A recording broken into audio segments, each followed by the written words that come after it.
নমস্কার, আমি সুকন্যা। শুরু করছি উত্তরের সংবাদ। বিস্তারিত সংবাদে যাব, কিন্তু তার আগে দেখে নেব আজকের বিশেষ সংবাদ। আগামী 10ই মার্চ ব্রিগেডে জনগর্জন সভার ডাক দিয়েছে তৃণমূল কংগ্রেস। তার আগে বুধবার জলপাইগুড়িতে যুব তৃণমূল কংগ্রেসের উদ্যোগে সমাজপাড়ায় পথসভা ও একটি মিছিল অনুষ্ঠিত হলো শহর জুড়ে। জলপাইগুড়ি পুরসভার পেনশন খাতের 81,40,000 টাকা তছরূপের অভিযোগে অভিযুক্ত অরিনজিৎ ঘোষের জামিনের আবেদন নাকচ করে দিল কলকাতা হাইকোর্টের জলপাইগুড়ি সার্কিট বেঞ্চ।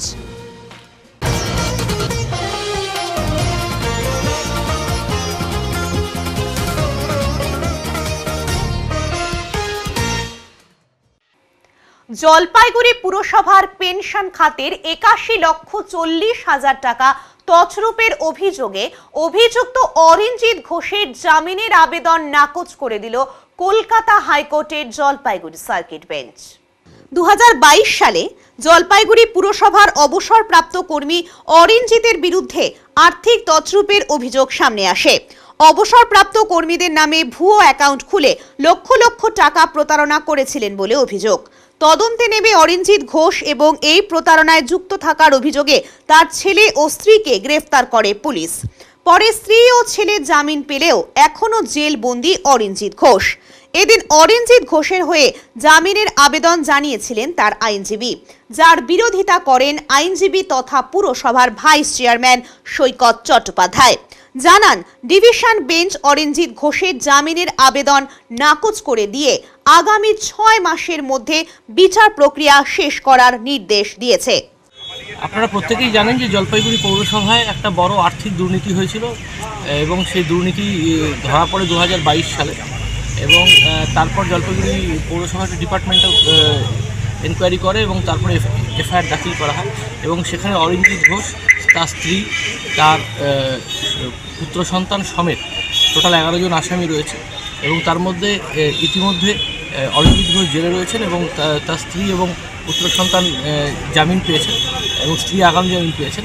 আর আরেকজন আসামি গ্রেপ্তার হয়েছিলেন, তিনি জামিন পেয়েছেন। আজকে অরিনজিৎ ঘোষের হয়ে জামিনের আবেদন করেছিল এবং যে টোটাল দুর্নীতির পরিমাণ 81,40,000 টাকা, এই পুরো দুর্নীতি করেছিল পেনশনের টাকা। ফলস পেনশনার দেখিয়ে তাদের নামে টাকা ট্রান্সফার করে সেখান থেকে সেই টাকা অ্যাকাউন্টে ঢুকে নিজে এটিএমের বাইরে দাঁড়িয়ে থেকে সেই টাকাগুলো সে নিজেও তাদের কাছ থেকে নিয়ে নিত, তাদেরকে অল্প কিছু টাকা দিত এবং নিজের স্ত্রীর নামেও অ্যাকাউন্টেও টাকা ডিসবার্স করেছিল, নিজের সন্তানের নাম অ্যাকাউন্টেও পেনশনের টাকা ডিসবার্স করেছিল, যেখানে তারা কোনোদিনই পৌরসভার এমপ্লয়ি ছিলেন। এবং এই আরও যে 7 জন আছে তাদের মধ্যে 6 জনই কোনোদিনও পৌরসভার এমপ্লয়ি ছিলেন। আজকে আমি সরকারের পক্ষে দাঁড়াই এবং আমার সাথে ছোট্টু রায় ছিলেন আমার অ্যাসিস্ট করার জন্য এবং ওরা আজকে জামিনের আবেদন করে অনেকক্ষণ শুনানির পর মহামান্য কলকাতা হাইকোর্টের সার্কিট বেঞ্চের কোঅর্ডিনেট বেঞ্চ, এই বেঞ্চ যথাক্রমে জাস্টিস মৌসুমী ভট্টাচার্য এবং জাস্টিস প্রসেনজিৎ বিশ্বাসের বেঞ্চ অরিনজিৎ বিশ্বাসের জামিনের আর্জি খারিজ করেছেন। তিনি 1 বছরের বেশি জেলে রয়েছেন এবং বলেছেন আগামী 6 মাসের মধ্যে এই ট্রায়াল শেষ করতে হবে, বিচার শেষ করতে হবে এবং যারা এখনও বিচারের আওতার বাইরে আছে তাদেরকে অবিলম্বে বিচারের আওতার মধ্যে আনতে হবে। জেলা পুলিশ তদন্ত করেছে এবং পরবর্তীকালে সিআইডি তদন্ত করে সিআইডি চার্জশিট জমা দিয়েছে। এখনও সাপ্লিমেন্টারি চার্জশিট একটা জমা দেওয়ার প্রয়াস সাথে রয়েছে। আপাতত চার্জশিটে কী আছে কিছু জানা? হ্যাঁ, চার্জশিটে অবশ্যই আছে, কারণ সব চার্জশিটে দেখা যাচ্ছে তার স্ত্রীর অ্যাকাউন্টে প্রচুর টাকা ঢুকেছে, তার সন্তানের অনির্বাণ ঘোষ, স্ত্রী শ্রাবণী ঘোষ, সবার অ্যাকাউন্টে প্রচুর টাকা ঢুকেছে এবং দেখা যাচ্ছে যে একটা বড় অঙ্কের টাকা এই 7 জন বললাম তাদের অ্যাকাউন্টেও দিয়েছে এবং তাদের কী করছে, এটিএম কার্ড দিয়েছিল, তাদের এটিএম কার্ড নিজের কাছে রাখতো, বলতো তোমার অ্যাকাউন্টে টাকা ঢুকেছে, তারা খবর পেত। তারা এটিএম দিয়ে ধরুন 15,000 টাকা পেনশন তুললো, 10,000 টাকা অরিনজিৎ ঘোষ নিয়ে যেত আর 5,000 টাকা তাদেরকে দিয়ে দিত। এইভাবে অ্যালিওর করে তাদের থেকে লক্ষ লক্ষ টাকা তছরূপ করেছে। স্ত্রী এবং নিজে কত টাকা আপনি ধরে নিতে পারেন দুজনের মানে 81,40,000 টাকার উপর টোটাল এমবেজলমেন্ট, টোটাল তছরূপ এবং তার মধ্যে আপনি ধরে দিতে পারেন 20 থেকে 25 লক্ষ টাকা স্ত্রী আর ছেলের অ্যাকাউন্টে রয়েছে। তাদের অ্যাকাউন্ট তো ফিস সব অ্যাকাউন্ট ফিস। আগামী 10ই মার্চ ব্রিগেডে জনগর্জন সভার ডাক দিয়েছে তৃণমূল কংগ্রেস। তার আগে বুধবার জলপাইগুড়িতে যুব তৃণমূল কংগ্রেসের উদ্যোগে সমাজপাড়ায় পথসভা ও একটি মিছিল অনুষ্ঠিত হলো শহর জুড়ে। এদিনের মিছিলের আগে বানারহাট ব্লকের বিন্নাগুড়ি গ্রাম পঞ্চায়েতের 3 জন কংগ্রেস পঞ্চায়েত সদস্য অন্যান্য কর্মীদের সাথে তৃণমূল কংগ্রেসে যোগদান করেছেন। এই তথ্য দিয়ে জেলা তৃণমূল সভানেত্রী মহুয়া গোপ বলেন, 3 জন পঞ্চায়েত সদস্যের পাশাপাশি শতাধিক মানুষ আজ দলে যোগদান করেছেন। বাংলার সাথে বঞ্চনা করছে কেন্দ্রীয় সরকার। একাধিক ইস্যুতে বিজেপির বিরুদ্ধে ক্ষোভ উগরে দেন মহুয়া গোপ। এদিন যুব তৃণমূল কংগ্রেসের জেলা সভাপতি সন্দীপ ছেত্রী বলেন, আগামী 10 তারিখ ব্রিগেডে জনসমাবেশ রয়েছে। সেই উপলক্ষে আজ জেলা যুব তৃণমূল কংগ্রেসের উদ্যোগে এই প্রস্তুতি মিছিলের ডাক। জেলার বিভিন্ন ব্লক থেকে 7 থেকে 8 হাজার যুব তৃণমূল কর্মীরা এই মিছিলে অংশগ্রহণ করেছেন বলে জানান তিনি। এদিন সমাজপাড়া থেকে মিছিলটি শুরু হয়ে শহর পরিক্রমা করার পর ফের সমাজপাড়ায় এসে শেষ হয়। বিন্নাগুড়ি জিপি থেকে 3 জন নির্বাচিত পঞ্চায়েত মেম্বার এবং কংগ্রেস থেকে নির্বাচিত পঞ্চায়েত মেম্বার তারাই তাদের বিভিন্ন সমর্থকদের নিয়ে জয়েন করলো। প্রায় 150 সমর্থক নিয়ে 3 জন পঞ্চায়েত আজকে এই মঞ্চ থেকে জয়েন করলো। বলছি দিদি, প্রার্থী কবে ঘোষণা হবে? এটা তো শীর্ষ নেতৃত্ব করবে, কারণ আমাদের নেত্রী মমতা বন্দ্যোপাধ্যায় এবং অভিষেক বন্দ্যোপাধ্যায় এবং আমাদের শীর্ষ নেতৃত্বের নির্দেশক্রমেই সবসময় লোকসভা বিধানসভা ক্যান্ডিডেট সেখান থেকেই সেন্ট্রালি, এবার আপনারা দেখেছেন পঞ্চায়েতও সেখান থেকে ঘোষণা করা হয়েছিল। সুতরাং যারা যেই আমাদের শীর্ষ নেতৃত্ব, আমাদের মাননীয় নেত্রী যাকেই ক্যান্ডিডেট করবেন, আমাদের জলপাইগুড়ি লোকসভা ক্ষেত্রে আমরা তৃণমূল কংগ্রেসের সৈনিক, আমরা ঐক্যবদ্ধভাবে সকল সংগঠন মিলে ঐক্যবদ্ধভাবে যাকেই ক্যান্ডিডেট করবে তাকেই আমরা যেতাম। নতুন মুখ এবার সামনে আনছেন মানুষের সামনে বিজেপির। আমরা তো উন্নয়ন, আমাদের নেত্রীর উন্নয়ন, আজকে যে কেন্দ্রের বঞ্চনা, বিজেপি সরকারের বঞ্চনা, যেখানে রাজনীতির গভীর ষড়যন্ত্র, যেখানে আজকে 100 দিনের টাকাটা তারা বন্ধ করে রেখেছেন, কাজটা বন্ধ করে রেখেছিলেন, বকেয়া টাকাটা দিচ্ছিলেন না। তারা কি সবাই তৃণমূল? তাদের মধ্যে তো অনেক আছে যারা, অনেকে যারা বিজেপি দলটাও করে, কংগ্রেস করে বা তৃণমূল করে বা সিপিএম করে, তাদের তো কোনো রং হয় না। কিন্তু আজকে বিজেপি সেই সাধারণ মানুষের টাকা আটকে রেখেছিলেন, আজকে সেই কেন্দ্রের সরকার আটকে রেখেছিল। তার সাথে সাথে আজকে 100 দিনের কাজ বন্ধ। সেখানে আজকে মাননীয় মুখ্যমন্ত্রী মমতা বন্দ্যোপাধ্যায় 100 দিনের বকেয়া টাকা, জলপাইগুড়ি জেলায় 2,45,000 যে মানুষ ছিলেন যাদের বকেয়া টাকা ছিল, যেটা সার্ভের পরে আমাদের আগে এটা 1,89,000 ছিল, পরে একটা সার্ভের পরে, প্রশাসনিক সার্ভে পরে যে সংখ্যাটা বেড়ে গিয়ে 2,45,000, সেখানে 99 কোটি টাকা আজকে বকেয়া জলপাইগুড়ির সাধারণ মানুষ। প্রত্যেকটা বুথে দেখুন, সব জায়গায় আমাদের পঞ্চায়েতরাও নির্বাচিত হয়নি, সেখানে হয়তো বিজেপির পঞ্চায়েত নির্বাচিত হয়েছে, সেখানেও কিন্তু সাধারণ মানুষের বকেয়া টাকাটা আজকে আমাদের মামাটি মানুষের সরকার, তৃণমূল কংগ্রেসের সরকারের মুখ্যমন্ত্রী মমতা বন্দ্যোপাধ্যায় দিয়েছেন। আজকে জলপাইগুড়ি জেলা যুব তৃণমূল কংগ্রেসের আমি দায়িত্ব পাওয়ার পরে এটা প্রথম সেন্ট্রালাইজ প্রোগ্রাম। যেহেতু 10 তারিখ আমাদের নেত্রী সুশ্রী মমতা ব্যানার্জি এবং আমাদের নেতা অভিষেক ব্যানার্জি একটা ডাক দিয়েছে ব্রিগেড চলো। এই ব্রিগেড চলো কার্যক্রমকে সফল করার জন্য আজকে আমরা প্রস্তুতি মিছিল ডেকেছি। আমাদের গোটা 16টা ব্লক থেকে আমার মনে হয় 7 থেকে 8 হাজার আমাদের যুব তৃণমূল কংগ্রেস কর্মীরা আজকে এই প্রস্তুতি মিছিলে সামিল হবে। আর আগামী 10 তারিখ যা মুখ্যমন্ত্রী যা ডাক দিয়েছেন, আমাদের নেতা অভিষেক ব্যানার্জির ডাক দিয়েছেন, সেই প্রোগ্রামকে আমরা সাকসেস করব। অনেক ইস্যু রয়েছে। 2000 আমাদের 14 সালে বিজেপির 2টা সিট ছিল পশ্চিমবঙ্গে, তারপরে 2019 সালে বিজেপি 2 থেকে 18 হয়েছে। এই 18 হওয়ার পরে কিন্তু আমাদের পশ্চিমবঙ্গ অনেক বঞ্চনা হয়েছে। আমাদের 100 দিনের টাকা 2 বছর থেকে আটকানো আছে। আমাদের আবাস যোজনার, বাংলা আবাস যোজনার টাকা 2 বছর থেকে আটকানো আছে। এই ছাড়া অনেক যে আমাদের চা বাগান, বিশেষ করে উত্তর বাঙ্গাল চা বাগান এরিয়া আছে, সেই চা বাগানের উন্নতির জন্য যে দেশের প্রধানমন্ত্রী নিজেকে চাইওয়ালা বলে, কিন্তু চাই উদ্যোগের জন্য আজকে এই এত বছরে 5 বছরে 2019 থেকে 24 অবধি কিছু করলো না। উনি বলেছিলেন কি আমরা প্রতি বছর 2 কোটি ছেলেদেরকে চাকরি দিব, আজকে যুব সমাজ বেচাকরি হয়ে বসে আছে। এটা অনেক ইস্যু আছে, সেটা আমাদের বিশেষ করে 10 মার্চের প্রোগ্রামকে সফল করার জন্য।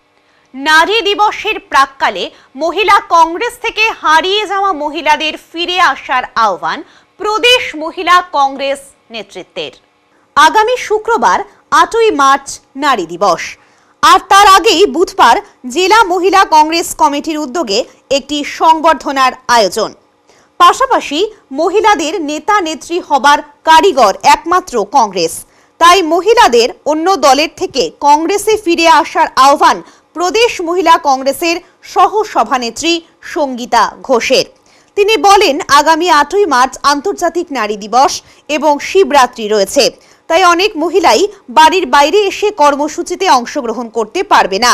তাই আজই এই কর্মসূচির আয়োজন করা হয়েছে শহরের রাজীব ভবনে। নারীর ন্যায়, নারীর অধিকার সহ বিভিন্ন দিক নিয়ে আলোচনা করা হয়েছে। সারা দেশ সহ সমগ্র রাজ্য জুড়ে নারীরা যাতে সুরক্ষিত থাকে, অত্যাচারিত ও অবহেলিত না হয়, সেসব বিষয়ে নজর রেখে সুষ্ঠু ও সুন্দরভাবে আন্দোলন গড়ে তুলে এগিয়ে যেতে চান তারা। আন্তর্জাতিক নারী দিবস উপলক্ষে 8 তারিখ যেহেতু শিবরাত্রি পড়ছে, সেই জন্য আমরা আজকে পালিত করছি। আর আমরা বিশেষত নারী ন্যায় নিয়ে আমরা আন্দোলনটা আমাদের সভা, আর আমরা আন্দোলন এটাও করব। আমাদের এই সভাটা আপাতত আমরা জেলার মধ্যেই সীমাবদ্ধ রাখবো না, এটা আমাদের আন্দোলনটা ব্লকে ব্লকে ছড়িয়ে দেওয়া হবে বিভিন্ন জেলাতে, পশ্চিমবঙ্গের বিভিন্ন জেলাতে। বললাম যে এই মহিলা কংগ্রেসে আপনারা কর্মীরা এখনও অনেক রয়েছেন যারা এখনও দল ছেড়ে যাননি, বা যারা চলে গেছে তাদের কি বার্তা দেবেন, বলবেন? তাদেরকে বলবো, কংগ্রেসটা হচ্ছে একটা ফ্যাক্টরি। কংগ্রেসটা হচ্ছে নেতা তৈরি করার একটা ফ্যাক্টরি। আজকে যারা ভারতবর্ষে না, খালি পশ্চিমবঙ্গ না, খালি ভারতবর্ষে যাদের আপনারা দেখছেন যেই সব নেতারা তৈরি হচ্ছে, বেশিরভাগই কংগ্রেস থেকে গিয়ে তারা আজকে বড় বড় নেতা তৈরি হয়েছে। তো আমি বলবো, যারা চলে গেছেন তাদেরকে বলবো তারা ফিরে আসুন পুরনো দলে। আপনারা অন্যান্য দলে না গিয়ে আমাদের পুরনো দলে আপনারা ফিরে আসুন, আপনাদেরকে যথাযথ সম্মান দেওয়া হবে। আর আজকে প্রোগ্রামটা কি হচ্ছে? আজকে আমাদের আন্তর্জাতিক মহিলা দিবস উপলক্ষে, নারী দিবস উপলক্ষে আমরা আজকে সবাই উপস্থিত হয়েছি। বিশেষত নারী ন্যায় নিয়ে আমাদের আজকে প্রোগ্রামটা। আপনার নাম আর একটু পরিচয়টা। সঙ্গীতা ঘোষ, পশ্চিমবঙ্গ মহিলা কংগ্রেসের ভাইস প্রেসিডেন্ট। জাতীয় শিক্ষানীতি বাতিল নিয়ে ধিক্কার মিছিল শহরে। কেন্দ্রীয় ও রাজ্য সরকারের লাগামহীন দুর্নীতি, স্মার্ট মিটার চালু না করা ও জাতীয় শিক্ষানীতি বাতিল সহ আরও বিভিন্ন দাবি দাওয়া নিয়ে আজ এসইউসিআই কমিউনিস্ট দলের সদস্যরা বাবুপাড়াস্থিত জেলা দপ্তর থেকে একটি ধিক্কার মিছিল বের করে। মিছিলটি বাবুপাড়া থেকে শুরু হয়ে থানা মোড়, সমাজপাড়া, দিনবাজার, কদমতলা হয়ে ফের তাদের দপ্তরে শেষ করে। সংগঠনের সদস্যরা বলেন, কেন্দ্রীয় ও রাজ্য সরকারের বিভিন্ন দুর্নীতি সহ জাতীয় শিক্ষানীতি বাতিল সহ আরও একাধিক দাবি নিয়ে আজকের এই ধিক্কার মিছিল। এরপর সাধারণ মানুষের সই স্বাক্ষর সংগ্রহ করে রাষ্ট্রপতির কাছেও জমা দেবেন বলে তারা জানিয়েছেন।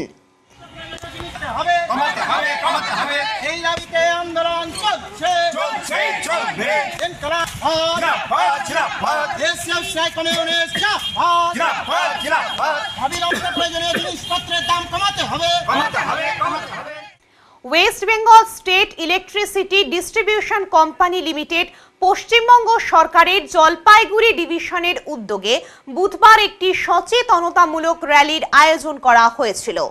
রাজবাড়ী পাড়া থেকে র্যালিটি শুরু হয়ে জলপাইগুড়ি শহরের বিভিন্ন পথ পরিক্রমণ করে র্যালিটি।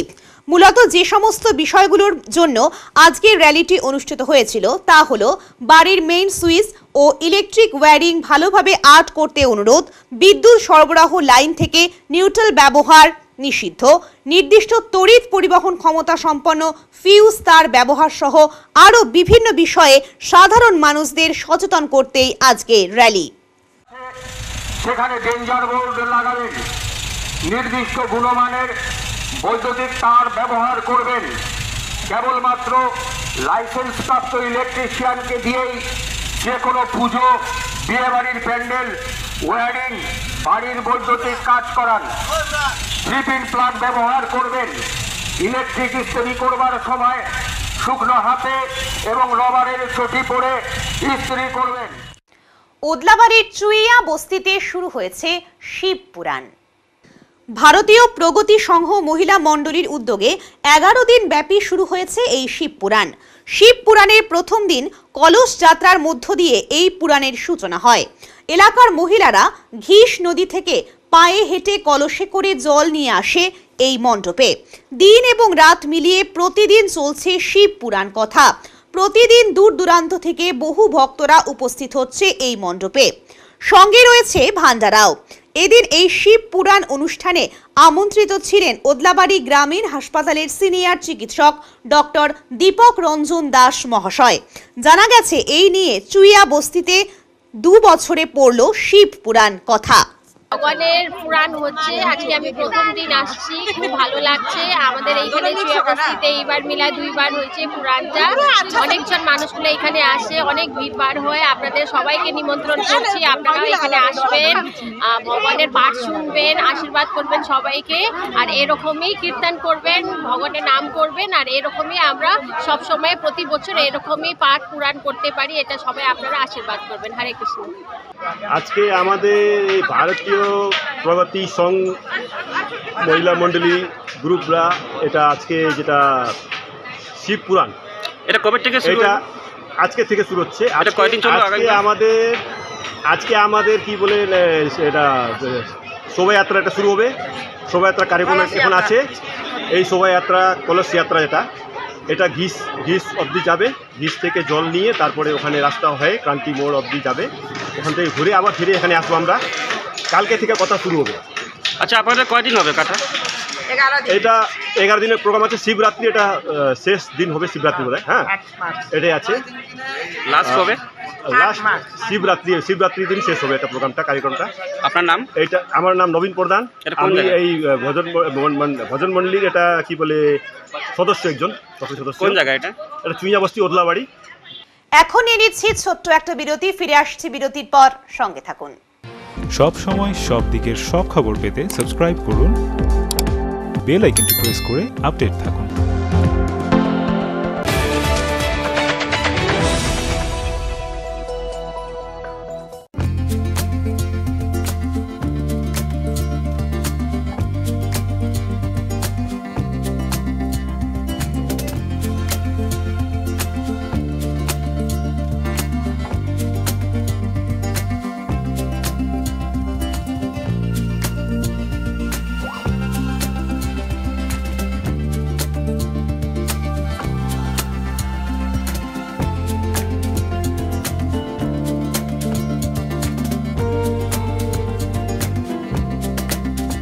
আপনার শহরে প্রসিদ্ধ লৌহ বিপণী কেএস আয়রন হাউসের তরফে সকলকে জানাই প্রীতি ও শুভেচ্ছা। এখানে আপনি পাবেন নামি দামি ব্র্যান্ডের সকল প্রকার লৌহ সামগ্রীর বিপুল সম্ভার। এখানে পাবেন square pipe, round pipe, angles, square bar, পাতি, শীট, টিনের বিভিন্ন আইটেম। এছাড়াও রয়েছে all type of grill and আলমারি ফ্যাক্টরি আইটেম। প্রতিষ্ঠিত মার্বেল ব্যবসায়ী দীপেন্দ্র চক্রবর্তী ও তার সহধর্মিনী মৌসুমী চক্রবর্তীর কেএস আয়রন হাউসে প্রতিটি জিনিসই পাবেন রিজনেবল প্রাইসে। তাই এবার আর বাইরে ছুটতে হবে না আপনাদের। লোহা ও লৌহজাত সামগ্রী সুলভ মূল্যে কিনতে তাই আজই আসুন। আমাদের ঠিকানা কেএস আয়রন হাউস, 4 নম্বর ঘুমটি, জলপাইগুড়ি।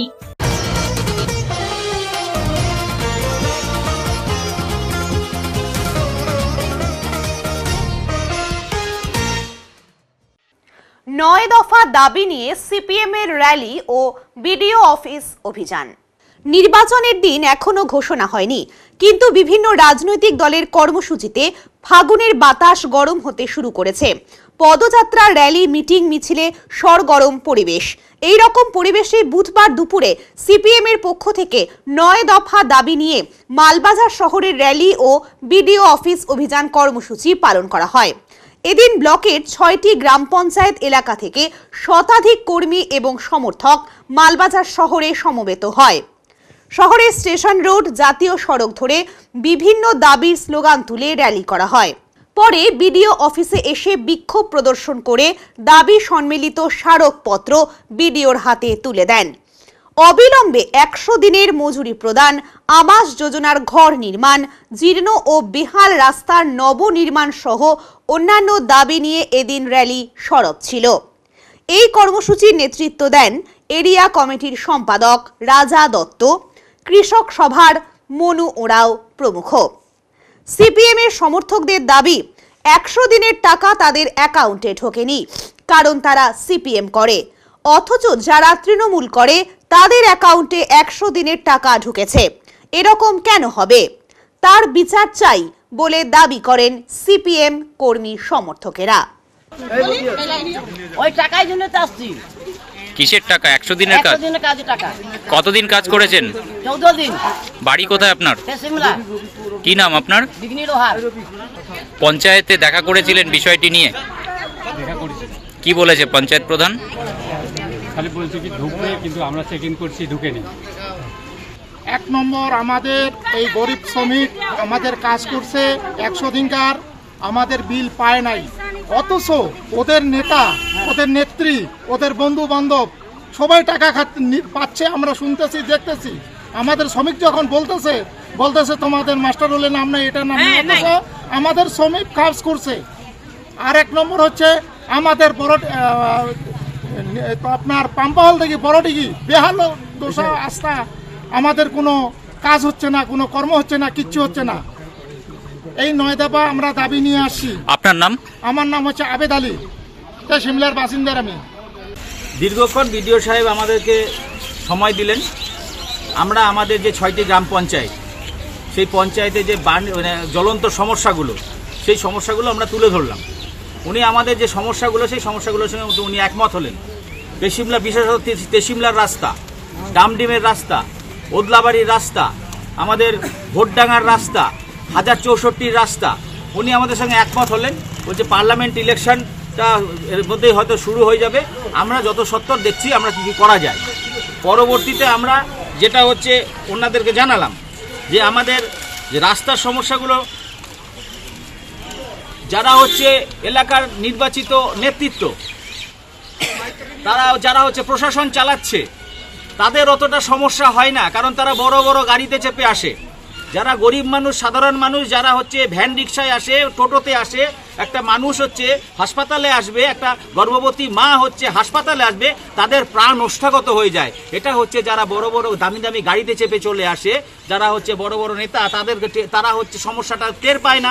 যেই কারণে হচ্ছে যেটা ওনাদের কাজ, ওনারা জোর করে হোক, দখলদারি করে হোক, ওনারা প্রশাসন চালাচ্ছে, কিন্তু সাধারণ মানুষের যে সমস্যা, সেই সমস্যাগুলো তারা হচ্ছে মানুষের সমাধানের জন্য ব্লক ডেভেলপমেন্ট অফিসারের সঙ্গে, বিডিও সাহেবের সঙ্গে আলোচনা করেননি এতদিন। আমরা 1 বছর সময় দিয়েছিলাম যে আপনারা নতুনভাবে সরকার গঠন করেছেন, গ্রামের সরকার, পঞ্চায়েত সমিতির সরকার, আপনারা হচ্ছে এইগুলো করবেন, কিন্তু করেননি বলে দায়িত্বটা বামপন্থীরা, গরিব মানুষের দায়িত্ব, সাধারণ মানুষের দায়িত্ব, বামপন্থীরা কোনো সময় পেছনে আসে না, তারা হচ্ছে নিয়ে আজকে সকলকে নিয়ে আমরা ডেপুটেশনে এসেছি। ওদলাবাড়িতে চেল নদী এবং ঘিস নদী, এই নদী থেকে যেভাবে অবৈজ্ঞানিক পদ্ধতিতে বিভিন্ন মেশিন চালিয়ে, সব মেশিনের নাম হয়তো আমি বলতে পারবো না বা ভুল বলবো, জেসিবি বা হোপার চালিয়ে যেভাবে খনন কাজ চলছে, ওদলাবাড়ির বিভিন্ন গ্রাম পঞ্চায়েতের যে শহরের মধ্যে যে কলোনিগুলো আছে, জলস্তর নেমে যাচ্ছে। এরা হচ্ছে পয়সা রোজগারের জন্য, তারা হচ্ছে নিজেরা যে বসে আছে, নিজেরা যে বসবাস করে, ওখানে শুধু সিপিএমের লোক জল খায় না, শুধু তৃণমূলের লোক জল খায় না, বিজেপির লোক জল খায় না, সাধারণ মানুষ জল পাচ্ছে না। এদের কোনো রকম চিন্তা ভাবনা নেই। তারা হচ্ছে মেশিন চালাচ্ছে, বড় বড় 12 চাকা, 16 চাকা, 22 চাকাতে লোড করছে, বিভিন্ন জায়গায় সাপ্লাই করে দিচ্ছে। সাপ্লাই করুক, কিন্তু ওদলাবাড়িতে একটা দিন যা ঘটনা ঘটবে জলের জন্য, মানুষ কিন্তু হচ্ছে সন্দেশখালির জায়গায় পৌঁছবে। যদি মানুষ জল না পায়, সাধারণ মানুষ, সে তৃণমূল হোক, সে কংগ্রেস হোক, তারাও কিন্তু আক্রমণ করবে, তারাও কিন্তু এই আন্দোলনটা বিডিও অফিসে আছড়ে পড়বে। আমরা বিডিও সাহেবকে সেটা চেতাবনী দিয়ে এসেছি। আমরা আমাদের ডেপুটেশনে আমাদের 100 দিনের কাজ, মানুষ পাচ্ছে না, কাজ করেও টাকা পাচ্ছে না। তারা হচ্ছে কাজ করছে, অথচ হচ্ছে তাদের টাকা ঢুকছে না। কিন্তু এখানে হচ্ছে আমরা সৌজন্যবোধের রাজনীতি করব, এই মুহূর্তে আমরা নামগুলো দেখাচ্ছি না। যারা হচ্ছে কাজ করে না, দামি দামি গাড়ি চড়ে ঘুরে বেড়ায়, তাদের কিন্তু অ্যাকাউন্টে সম্ভবত টাকা ঢুকে যাচ্ছে। এই বিষয়ে আমরা বিডিও সাহেবের গোচরে আনলাম। আমরা বিডিও সাহেবকে বারবার করে বলেছি যে মানুষটা সে তৃণমূল করতে পারে, সে কংগ্রেস করতে পারে, সে সিপিএম করতে পারে, কিন্তু তারা গরিব মানুষ, তারা হচ্ছে টাকাটা, ন্যায্য টাকাটা যেন পায়, বড় লোকরা যেন টাকাটা না পায়, এইটা আপনাকে বন্ধ করতে হবে। সামনেই লোকসভা ভোট যাতে শান্তিতে এবং নির্বিঘ্নে হয়, সেই জন্য বিভিন্ন এলাকায় ইতিমধ্যে চলে এসেছে কেন্দ্রীয় বাহিনী। ভোটের দিনক্ষণ নির্ণয় না হলেও এখন থেকেই বিভিন্ন এলাকায় টহল দিতে শুরু করেছে কেন্দ্রীয় বাহিনী। মালবাজার ব্লকের সাইলি কর্মতীর্থ ভবনে ইতিমধ্যে চলে এসেছে এক কোম্পানি কেন্দ্রীয় বাহিনী। মালবাজার থানার পুলিশ আধিকারিকদের সঙ্গে বুধবার মাল ব্লকের ডামডিম গ্রাম পঞ্চায়েতের বিভিন্ন এলাকায় টহল দিল কেন্দ্রীয় বাহিনীর জওয়ানরা। ডামডিম গ্রাম পঞ্চায়েতের ডামডিম বাজার, কুমলাই, বেতগুড়ি, ডামডিম চা বাগান সহ বিভিন্ন জায়গায় টহল দিচ্ছে কেন্দ্রীয় বাহিনীর এক কোম্পানির জওয়ান। সঙ্গে রয়েছে মাল থানার আইসি সমীর তামাং সহ অন্যান্য পুলিশ আধিকারিকেরা। এদিন কেন্দ্রীয় বাহিনীর জওয়ানরা সাধারণ গ্রামবাসীদের সঙ্গে কথা বলেন। এলাকায় কোনো সমস্যা রয়েছে কিনা, কেউ ভোট দিতে বা না দিতে প্রভাবিত করেছে কিনা তা খোঁজ নেন। সাধারণ মানুষকে নির্বিঘ্নে ভোট দেওয়ার কথাও জানান আধিকারিকেরা। পাশাপাশি কোনো রকম সমস্যা হলে অবিলম্বে তাদের জানানোর জন্য অনুরোধ করছেন আধিকারিকেরা। এদিন এলাকায় কেন্দ্রীয় বাহিনীর টহল শুরু হতেই সাধারণ মানুষের মধ্যে কিছুটা আত্মবিশ্বাস বেড়েছে। কেন্দ্রীয় বাহিনী টহল দেওয়ায় খুশি সাধারণ মানুষ। জানা গেছে আজ থেকেই প্রতিদিন এইভাবে বিভিন্ন এলাকায় টহল দেবে কেন্দ্রীয় বাহিনী। कुछ मतलब ऐसा कुछ नहीं है जो कि यहाँ पे कुछ लफड़ा हो या कुछ हो, मतलब शांति से ही होता है हम लोग नामली मैन जी को पाठ कर। मतलब ये लोग जो घूम रहा है तो आप लोगों को थोड़ा ये हो रहा है? हम लोग ये लोग घूम रहे हैं, हम लोग को रिलैक्स भी हो रहा है। चलो सेफ्टी के लिए घूम रहा है, जो कि यहाँ पे कोई झमेला ना हो और सब शांति से वोट करें। और ये लोग भी गाइडेंस टाइप का आया हुआ है जो हम लोग सपोर्ट करेंगे बाद में, यहाँ पे कुछ लफड़ा ना हो बोल के। तो इसलिए हम लोग को थोड़ा विलेज एरिया घुमा दे रहे हैं बस। কাজী নজরুল ইসলামের লেখা ছোটবেলার সেই অতি পরিচিত একটি কবিতার লাইন, থাকবো নাকো বদ্ধ ঘরে, দেখবো এবার জগৎটাকে। বিশ্ব ভ্রমণের ইচ্ছে থাকে সকলেরই, কিন্তু তা সম্ভবপর নয় বলে মধ্যবিত্তের সেই ইচ্ছে চাপা পড়ে যায় হাজারো দায়িত্বের চাপে। সঙ্গ দেয় না যথেচ্ছ অর্থ। তবে জলপাইগুড়ি শহরের গোপাল বর্ধন এই ছোট্ট শহরের গণ্ডি পেরিয়ে বিশ্ব ভ্রমণে পাড়ি দিয়ে ঘুরে এসেছেন 50টি দেশ। জলপাইগুড়ি পৌরসভার 18 নম্বর ওয়ার্ডের বাসিন্দা 76 বছর বয়সী এই প্রবীণ আজও ছেলে ছোকরাদের হার মানায়। পেশায় দলিল লেখক হলেও বিশ্ব ভ্রমণই তার নেশা।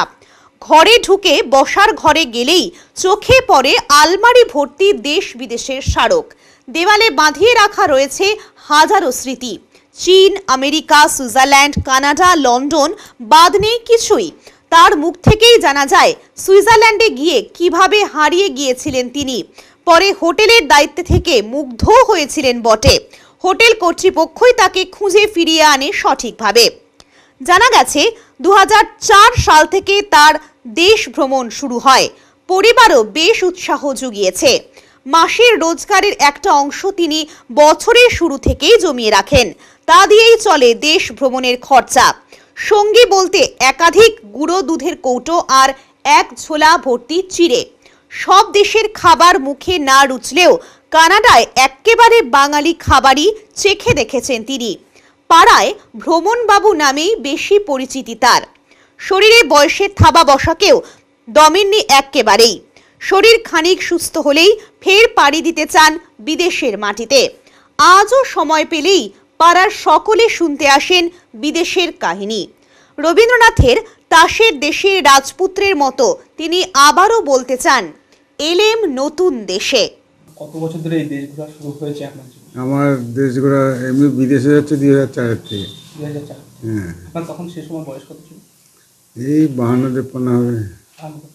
কতগুলো দেশ ঘুরেছেন? বেশি হবে। মানে আমার এখন 76 বছর বয়স। ধরেন 2004-এ কত বয়স হবে? 2004 থেকে দেশ ঘুরছেন। হ্যাঁ। কতগুলো দেশ ঘুরেছেন এখন পর্যন্ত? বিদেশে ঘুরছে অনেকগুলো দেশ, 60-এর উপরে। অ্যাকচুয়ালি এখন তো মনে থাকে না কিছু। মানে কেন এই দেশ ঘোরা? আমার ভালো লাগে, ছোটোবেলা থেকে ভালো দেশ ঘোরাটা খুব ইচ্ছা করে। বিদেশ দেখবো, স্বদেশ দেখবো, খুব ইচ্ছা করে বড় করে। সেসব দেশ থেকে কিছু সংগ্রহ করে আনা হয়? হ্যাঁ, অনেক কিছু নিয়ে আসছি সংগ্রহ করে। সব জায়গায় নিয়ে এসেছি, সব জায়গায় যত জায়গায় গেছি সব জায়গা থেকে নিয়ে এসেছি। সব জায়গায় কী কী এনেছেন? কী কী সংগ্রহ রয়েছে আপনার? ওই বিদেশে নিয়ে এসছে পাওয়া যায় আর কি, সেটা সবই নিয়ে এসছে। আমেরিকা, রাশিয়া, তারপরে চীন, সব জায়গা থেকে নিয়ে এসছে। তারপরে অস্ট্রেলিয়া, নিউজিল্যান্ড সব ঘুরে আসছি, দেখে আসছি। ভারত যত অধিকাংশ দেশ মানে 70টা দেশের মতো ঘুরেছেন আপনি? হ্যাঁ, 60-এর উপরে। দুবাইও গেছি। দুবাই আমি সব বেশিরভাগই দুবার করে গেছি, বেশিরভাগ জায়গায়। কোনো একটা দেশে কি এমন কোনো অভিজ্ঞতা রয়েছে যেটা শেয়ার করা যাবে? হ্যাঁ, আমার চায়নাতেও ইয়েতে সুইজারল্যান্ডে একবার হারা গেছিলাম। কি হ্যাঁ, সুইজারল্যান্ডে কি? সুইজারল্যান্ডে গিয়ে ওখানে আমার তখন তো মোবাইলটা ছিল না, হ্যাঁ। মোবাইল ছিল আগে, আমি নেই মোবাইল। আর হচ্ছে তারপরে কার্ড কি হোটেলে কার্ড ফটো কিছু নেই। তারপরে অনেক কষ্ট করে যাই, আমার তো চোখের জল বেড়ে গেছিলো ওই দেশে গিয়ে। তারপরে এসে তখন প্রথম গেছি, প্রথম তো ওই জন্য পরেরবারে আর অসুবিধা হয়নি, প্রথমবারে অসুবিধা হয়েছে। তখন ম্যানেজারকে পেয়ে গেছিলাম, আসলে গাড়িটা অন্য জায়গায় চলে গেছে, এই জন্য আমি খুঁজে পাইনি। তারপরে ম্যানেজারের সাথে দেখা হতে ম্যানেজার আমাকে খুশি ছিল, ম্যানেজার আমাকে নিয়ে চলে গেছে। তারপরে আর পুলিশে একবার অসুবিধা হয়েছিল, পুলিশে গেছিলাম না, প্রায় মরার মতো হয়ে গেছিলাম। পুলিশে হয়েছিল কি আমার সুগার ফল করে গেছিলাম। সুগার ফল করাতে আমার টিমে দুটো ডাক্তার ছিল, আমি তো ছোটো ডাক্তারকে পাত্র নিয়ে বড়ো ডাক্তার এসে গেছিলাম। বড় ডাক্তার আমাকে ঘুমের ওষুধ দিল, আমাকে ঘুমের ওষুধ আমার কাছে বের হয়। তা আমাকে পুলিশে আসে আমার নিজস্ব ওষুধ নিয়ে যেতে হয়, সে নিজস্ব ওষুধ নিয়েছিলাম। তারপরে ছোটো ডাক্তার 5 জন যাচ্ছি, আর বলতেন যে কী হবে আপको, আমি ऐसे सब आपको तो शुगर फॉल गया है, चेहरा में देखता है शुगर फॉल गया। तो ग्लूकोज है ना 7 में গ্লুকোজ খাই নিলাম, সুগার ঠিক হয়ে গেল। এমন কিছু স্মৃতি আছে যেটা সম্মান করেছে বা এই আপনার যে দেখা যাচ্ছে দেওয়ালে? আমার একবার বিদেশে একবার আমার জন্মদিন করেছিল। বিদেশে জন্মদিন পালন করে? হ্যাঁ, কোম্পানির থেকে করেছিল, সেটা খুব সময় ইয়েতে রাশিয়াতে। ভারত খ্যাত ঐতিহ্য সম্পন্ন 350 বছরের জ্যোতিষী পরিবারের যোগ্য উত্তরাধিকার শ্রী দেবাচার্য জ্যোতিষ সম্রাট সম্মানে খ্যাতির সাম্রাজ্যে বিরাজ করছেন। তার বিচার বিশ্লেষণী ক্ষমতা ও রত্ন নির্বাচনের ক্ষেত্রে তীক্ষ্ণ বোধ তাকে অনেক বেশি জনপ্রিয় করে তুলেছে, আর মানুষের কাছে তিনি গুরুত্বপূর্ণ হয়ে উঠেছেন বিশ্বাসের পথ ধরে। শ্রী দেবাচার্য নিয়মিতভাবে রাশিফল লিখছেন উত্তরবঙ্গ সংবাদের পাতায়। 12 বছর ধরে জলপাইগুড়ির মানুষের সাথে অভিজ্ঞতার ভিত্তিতে নিজের গ্রহণযোগ্যতা বাড়িয়ে চলেছেন ভাগ্য গণনা নিরিখে। এছাড়াও নিয়মিতভাবে বসছেন ধূপগুড়িতে। জলপাইগুড়ি শহরের ডিলা প্রীতমে প্রতি মাসেই বসে থাকেন জ্যোতিষ সম্রাট শ্রী দেবাচার্য। মার্চ মাসের 6 তারিখ অর্থাৎ আজ বুধবার বসেছেন এবং 7 তারিখ অর্থাৎ বৃহস্পতিবার ডিলা প্রীতমে বসবেন শ্রী দেবাচার্য। সময় সকাল 11টা থেকে রাত 8টা।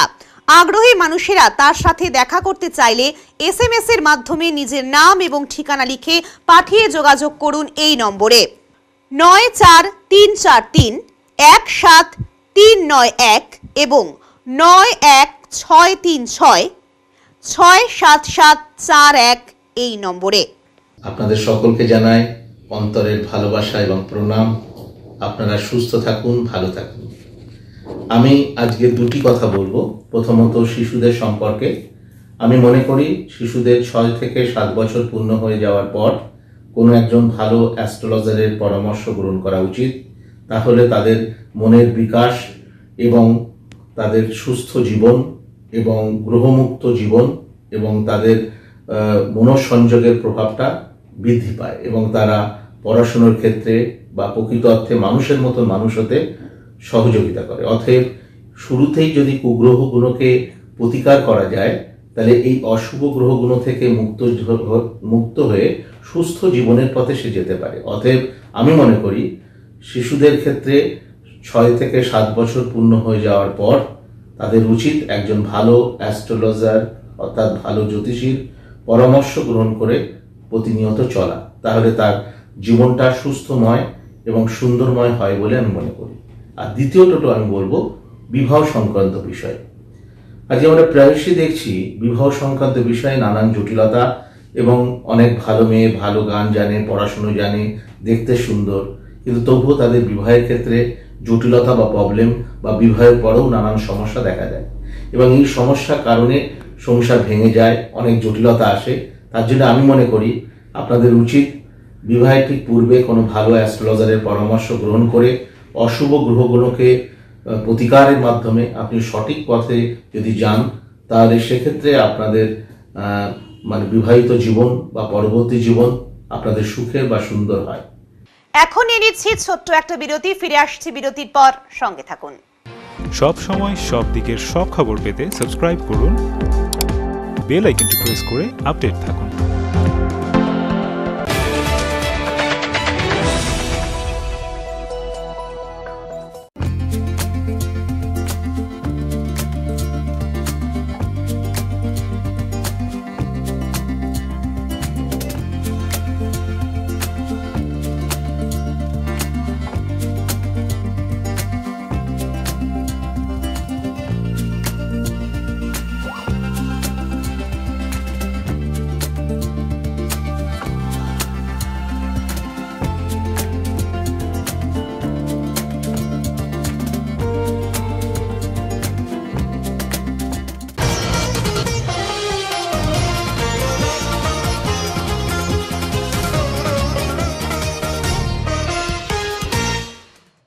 গরমের সিজনে ডাবের চাহিদা বাড়বে এই বছর, দাবি করছেন ডাব ব্যবসায়ীরা।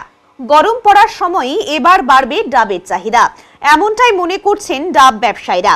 সকাল থেকেই কিছুটা ঠান্ডা থাকলেও বেলা বাড়ার সাথে সাথেই গরমের প্রভাব লক্ষ্য করা যায়। আর তাই এখন ডাব ব্যবসায়ীরাও কিছুটা হলেও লাভের আশায় দিন গুনছেন, কারণ গরম পড়তেই গলা ভিজিয়ে নেওয়ার জন্য একমাত্র ডাবের জলই ভরসা। তাই ডাবের দোকানগুলো এখন ডাবের পসরা সাজিয়ে দোকানদাররা বসে রয়েছেন। তাদের দাবি, এবছর ডাবের দাম বাড়েনি, তাই ডাবও ভালোই বিক্রি হবে বলে এমনটাই মনে করা হচ্ছে। ডাবের চাহিদা শুরু হচ্ছে, হালকা হালকা খাওয়া চলতেছে, কম হচ্ছে, ডাবের বিক্রি চালু হয়ে যাবে। কবে থেকে পুরো তোমার ব্যবসা হবে? থেকে পুরো চালু হয়ে যাবে।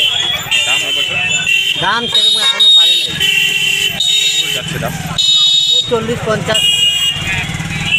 কবে থেকে আশা করছি দামের এই শিবরাত্রি পর থেকে হয়ে যাবে চালু পুরা। এবার কতটা ব্যবসা হবে আশা করছি? হ্যাঁ, ব্যবসা কতটা হবে? ভালো হবে, সিজনের মতো ব্যবসা হবে। এখন দেখে নেব আজকের আবহাওয়ার সংবাদ।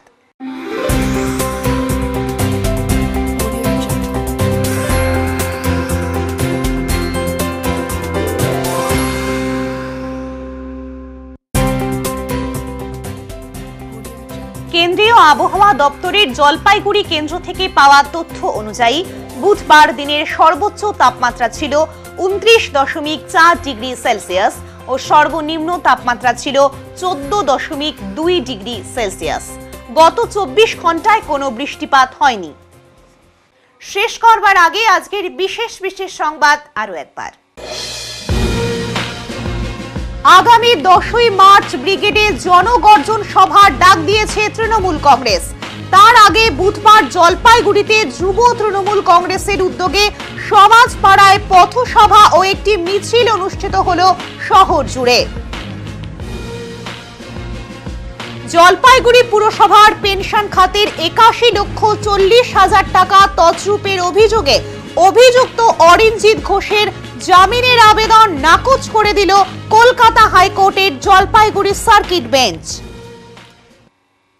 উত্তরের মন পরিবেশিত উত্তরের সংবাদ এখনকার মতো এই পর্যন্তই। নমস্কার।